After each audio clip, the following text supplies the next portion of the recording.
Again, I didn't change any of this information, but we're actually, in fact, having a salty run back on Dragonshire. Yes, we are. Yes, we are. So Glorious is banning Stitches. Hey, no surprise there. We've seen a lot of really solid Stitches play today, especially out of Vortex, so So makes very very good sense. And are we going to see the 5th ban in a row on Witch Doctor from Vortex? Time will tell. Time will tell. They're thinking about their ban here. Again, salty run back in this tournament format. Mm-hmm. The way it works is if you've lost on a map, you're allowed to go back to it. So since they lost on Dragonshire, they said, no, we want to play on Dragonshire again. On the flip side, if this does go to Game 3, Glorious is not allowed to bring them back to Dragonshire unless Cloud9 agrees to it. Right. So it is, in theory, possible to play in Dragonshire 3 times in a row, but it's incredibly unlikely. Yeah. All right, so they're waiting a long time, Vortex is, to pick their ban. And I think they're debating if they want to play Witch Doctor this game. The problem is, if they don't ban Witch Doctor, that allows Glorious to take Witch Doctor first pick. And I feel like that's what's going to happen. If they don't ban him, Glorious is going to immediately scoop him up. Because they've been looking at their previous bans. Every single game so far has been Witch Doctor. Obviously, they're scared to play against him. So if they don't ban him out, he's going to get picked up. Okay, they do decide to ban Witch Doctor. I don't know if they were debating something there. But I think it would have been, at this point, they've sort of branded themselves as, we hate Witch Doctor. So if they don't ban him out, and we can look forward to Cloud9, we hate Witch Doctor. That's actually their secondary name. That's their slogan. So, and honestly, we can look for, if they advance to the finals, and they end up playing more games, we can really look to that being a strategy, the SMG, because I can guarantee you SMG is watching right now. And they're taking note of the fact of how many times they've banned out Witch Doctor. And if they decide to not ban Witch Doctor in any of the finals games, assuming they play against them, then that's going to be something I'm sure SMG is going to scoop it up right away and try to abuse that. So keep an eye on that. Keep an eye on that. And we do see Tychus as a first pick coming out of Glorious. No surprise there. That's a very, very strong hero to pick up. Good assassin, second health bar, tough to kill. Yeah, everything about Tycho, I mean, he's the most well-rounded assassin in the game, potentially. He's got a dash, he's got a second health bar. He's up there. He's up there. It's hard to argue between Vala and Tychus. Vala does not have a stun on a normal kid, so I like Tychus a little bit better when you look at it that way. Stun, dash, double health bar. All right. First Fine, aid. Jake, Can't even kill you a guy. win this Hey, one. man. Hey, man. It's hard to disregard the power of Hard the to disregard. Vala's I'm Jake over here. Vala's Zeratul are the first picks here coming out of Cloud9 Vortex, and Arthas Chin are the follow-up. So a double tank pickup in the same turn here for Glorious. Cheeky.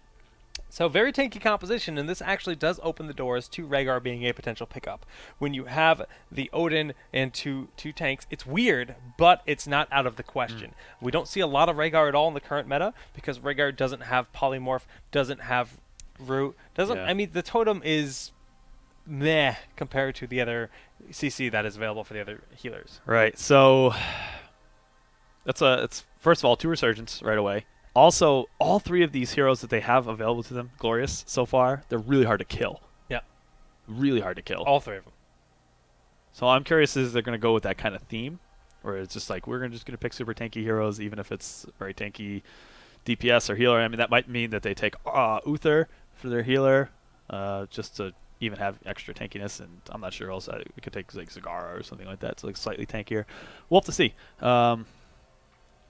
But that's what's jumping out at me right now. The Vala Zeratul, you might be able to consider that sort of like a steal pick, just so that they don't have to deal with Glaurung Zeratul, because it is quite good, and that's very well known among the community, the competitive scene. Also, yeah, Vala, we were talking about this earlier too. Vala is a just very well-rounded assassin. Jake is currently dying of the cough. he is chugging that water. I'll give him a second here to recover. But I'm sure you guys can hear that coming out of my mic. Nicely done, sir. Are you alive? I am alive. Okay, good. I am alive. Just kind of, casually dying on stream. Yeah, no, that's fine. So they're thinking hard on this, and they are. I'm gonna do a call out right now. Some teams take a really long time to do their draft. And when the real in-game draft comes, it's 30 seconds for each decision. Yeah, it's going to be tough. So the fire is going to be under their feet, and these drafts are going to be boom, boom, boom, boom, boom. And I'm excited for that. But we actually do have Hammer Brightwing. Hammer, Brightwing. Lots of hammer today. I love it. But we are, again, on Dragonshire. Yep. I probably would have been surprised if one of the teams didn't pick up hammer. Now, we're seeing Chef on Brightwing again. Mhm. Emerald Wind did get a good amount of work in the later half of the game. Yeah. But in the first half, there were so many times it's just like, bet you wish you had a blink heal. Bet you wish you had a Yeah, blink because heal. he was engaging Emerald Wind to save himself. Yeah, and it just And never you're was right. working. You're absolutely right, though. Blink heal would have been... Is that... What? Oh. All right. Okay. Well, this is... So if you guys can't see that, which you can see that is Tyrael. And he's actually a character in this game. Now, Tyrael comes from the Diablo franchise. I know you've never seen him before, but he At least has, if you've been watching in the past month or so. he has some cool abilities. Now, Tyrael has an ability called Judgment, where he dives in to engage in a situation.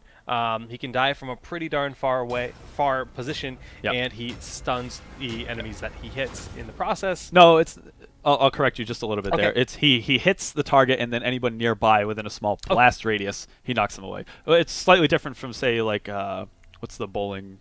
Haymaker from Murd, and anybody he hits in the path of the Haymaker, those people get knocked away. Okay. So it's a slight difference there, but you will see that if the enemy team is bunched up, that he might dive in just to knock everybody out to displace them. But well, we haven't seen Tyrael very much in the past Very much. month or so. He's He been- was very, very common. There was, I guess you could call it a dive meta. That was sort of like a Sonya really popular Tyrael, thing. the Eraser build, was very popular. Yeah. But they have the damage that his heroic does, the one that we were just talking about. So that's something to keep in mind. But that said, let's get into introducing the teams. So they've opted to swap sides here. So we have for the blue team, that is Glorious Gaming. We have Glaurung on Chen. ZPs will be playing Arthas. Cthon Luck on Tychus. Syracuse on Falstad. And Nirak will be playing Uther. Look at those Nexus charges. Mating or something? Mating, question Not mark? too sure what's happening there. All right, the Liquid Chef is going to be playing as Brightwing. Falstad. I don't know why I said Falstad. Tyrael, played by Bobby Hankel. Wings? I was about to say, none of the teams are doing any of the creep blocking, but indeed we do see Vortex doing that. And Glorious is setting up for a gank mid? So just to introduce the rest of the team, IGM Oh, is yeah. going to be on Hammer. Vala will be played by K1 Pro, and Zeratul by Rajar. You don't play Vala. Vala plays you. So no gang squad setting up mid. I thought I saw some of the team hiding in that little triangle there in the midsection there. Let's take a look at those talents, because I actually am thinking... Oh, no. Gosh, I haven't seen a Tyrael build in so long. I'm not sure Ooh, what's the big normal. Howling Blast going down on K1 Pro, and the actual grenade was placed really well, but having Liquid Chef there with the Pixie Dust and just Brightwing in general to give the heals pulsing around keeps everyone pretty darn healthy at this point in time. Absolutely.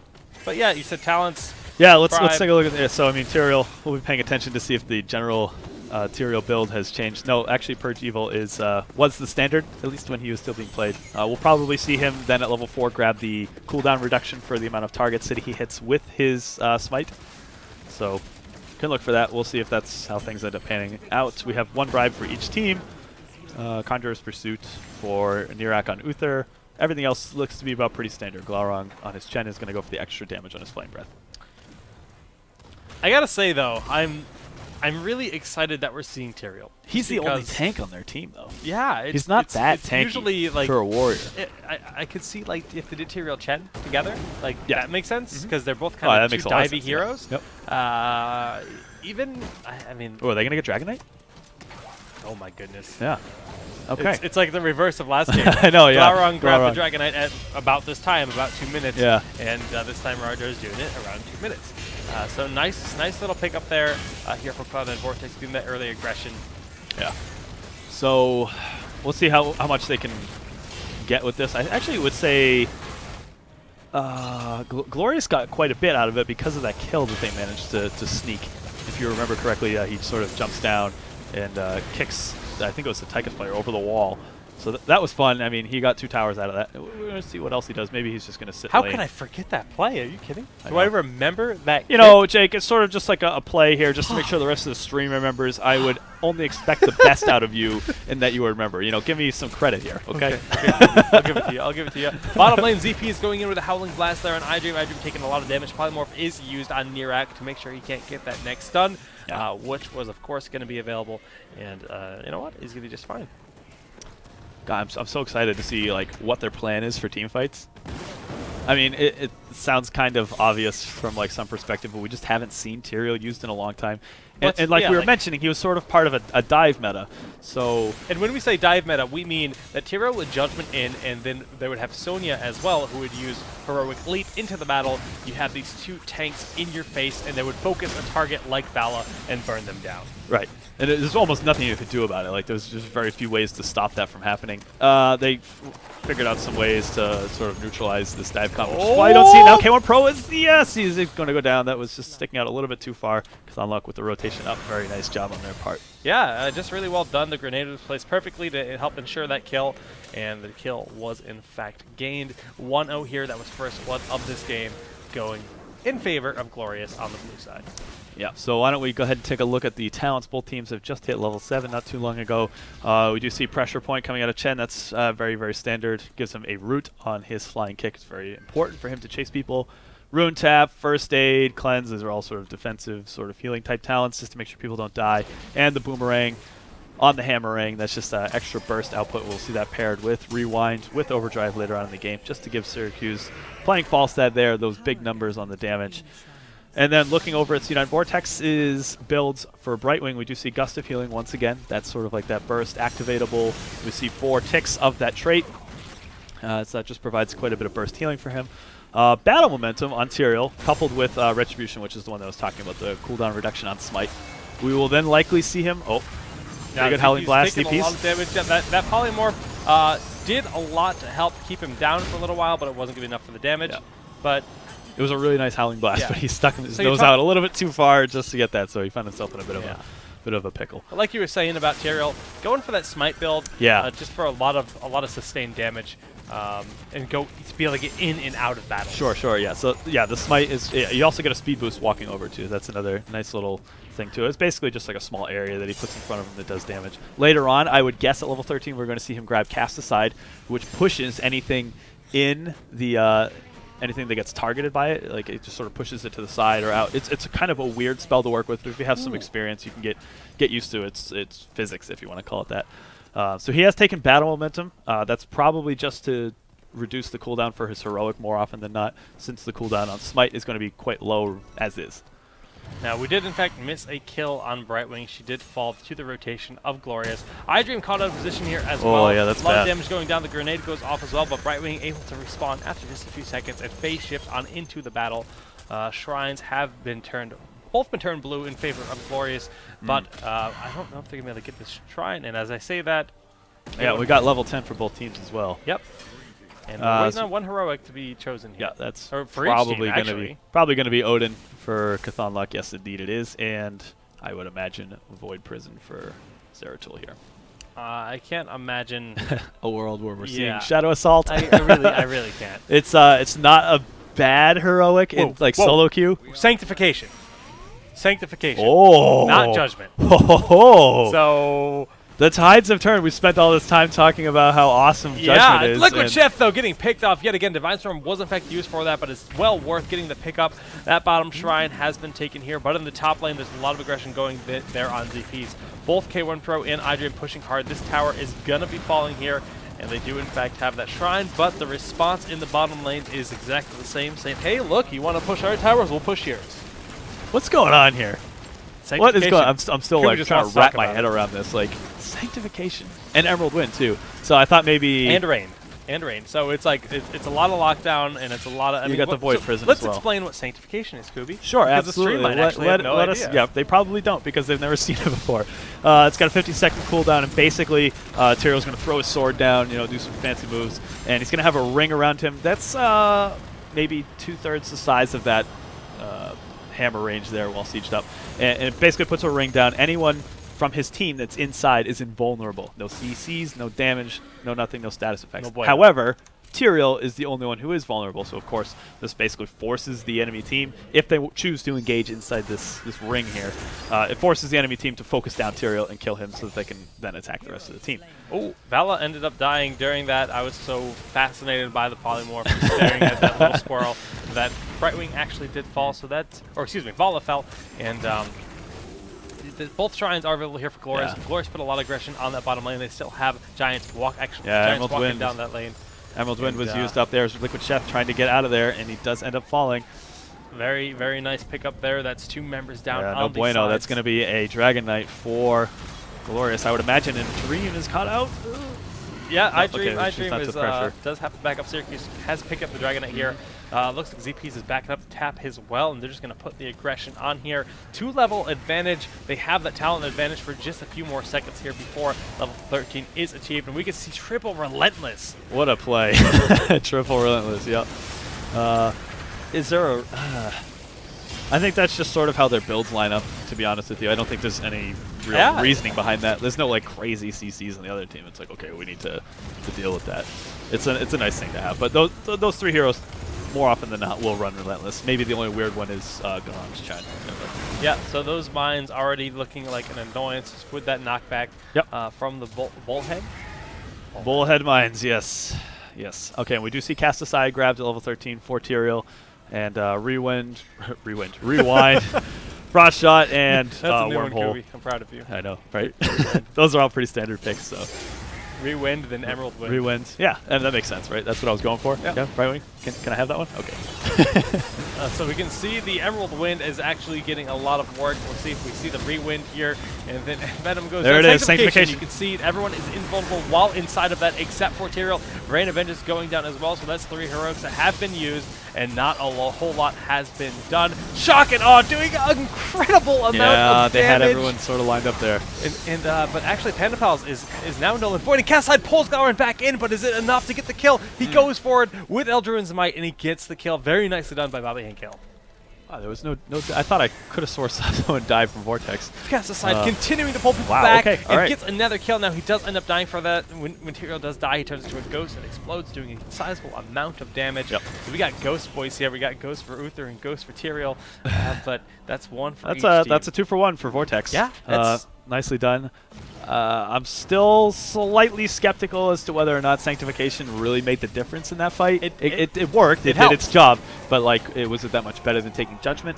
But like, I don't know. I like it paired with Rain of Vengeance, because even though it didn't look like it might not do that much, the priority target becomes Tyrael. So you want to get to Tyrael to burn it down. And as soon as they walked into it to go towards Tyrael, Rain of Vengeance. Yep. So what we're going to see in future fights is I think Glorious is going to be like, okay, all that happened, so next time we see it, we just back up.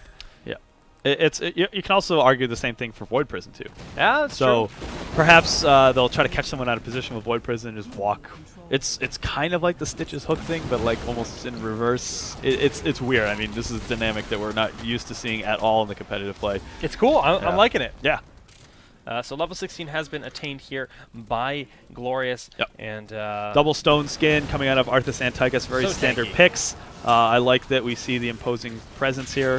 Tyrael, Hammer, Vala, all of these heroes are known for dishing out at least a good chunk of their damage through auto attacks, so that makes sense. And of course, the combination attack at level 16 with Chen.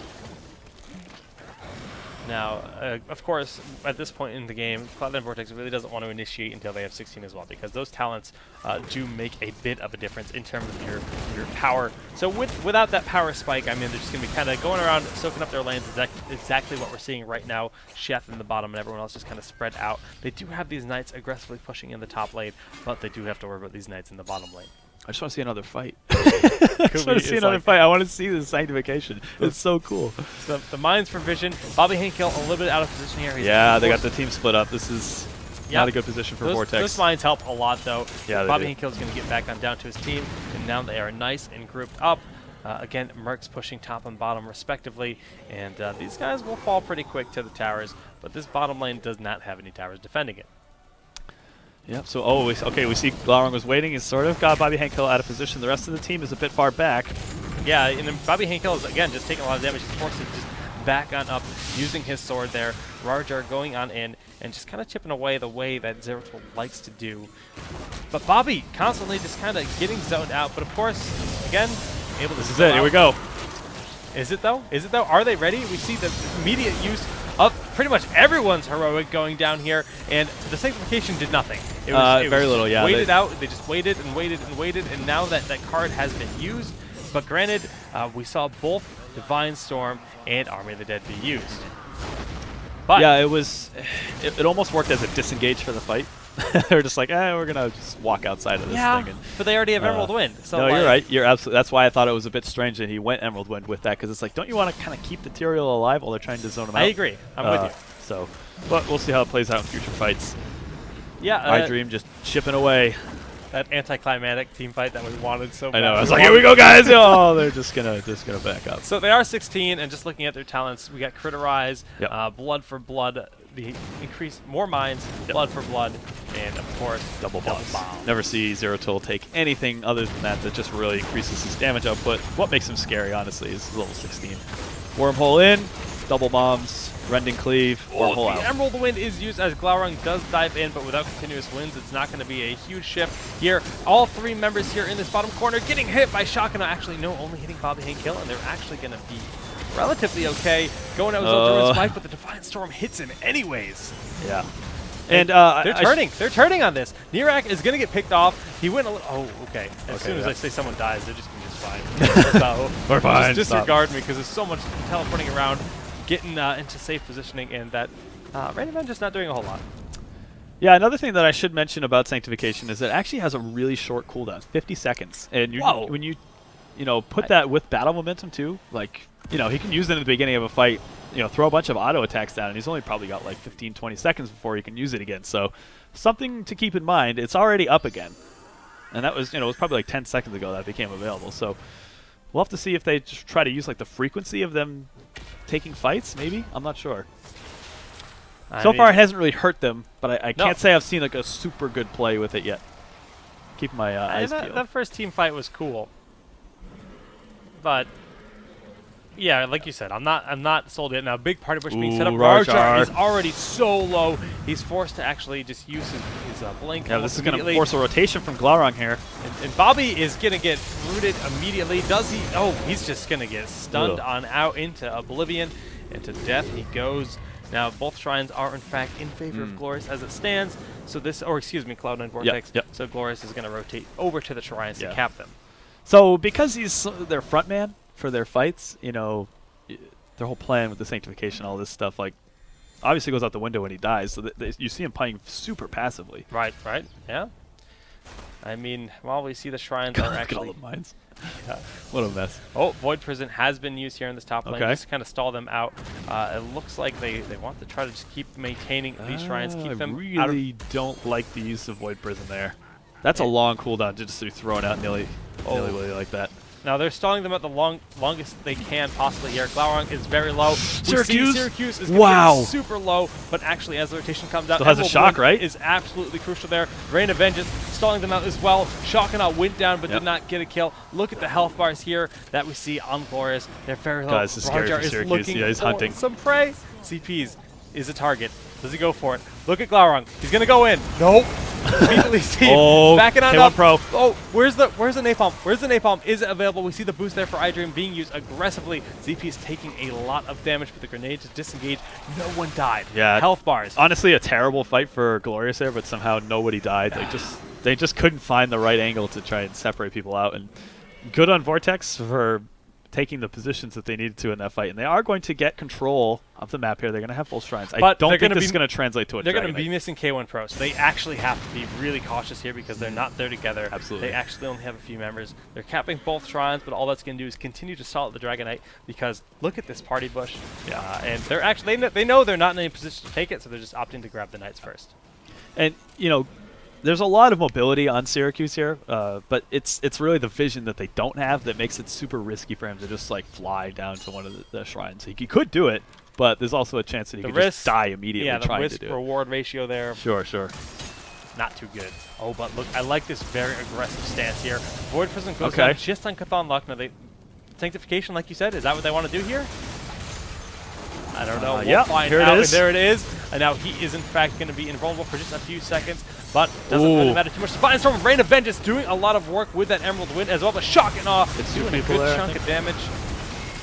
Now Liquid Chef has been hit with a Howling Blast. A lot of pressure. He's going to get blown up there. Chthon Luck's Odin did fall, but he's going to be just fine underneath that. Rarjar forced to bolt on backwards. 1 for 1. Both the heroes healers were focused down in that fight.